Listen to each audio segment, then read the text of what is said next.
Siamo al secondo incontro di coordinamento del GAL della Regione Veneto. Cosa significa lavorare in sinergia tra i GAL?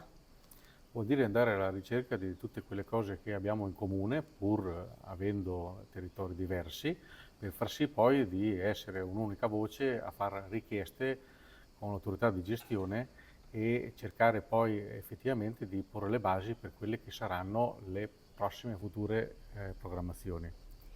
E quanto conta, infatti, quanto può fare la differenza il coordinamento tra i diversi enti presenti sui territori?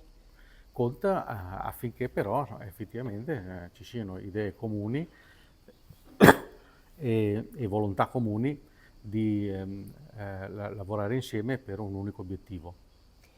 E siamo all'avvio della programmazione, alcuni bandi sono già stati pubblicati, sicuramente un momento di opportunità e vuole condividere un suo pensiero in merito a questo momento particolare. Si vede che c'è interesse e questo lo si evince dalla partecipazione alle riunioni. Ci sono delle perplessità, sì, ci sono anche delle domande in merito a quello che sono stati i cambiamenti rispetto alla programmazione passata. La speranza è che effettivamente poi la partecipazione agli incontri si rifletta anche sulla partecipazione ai bandi.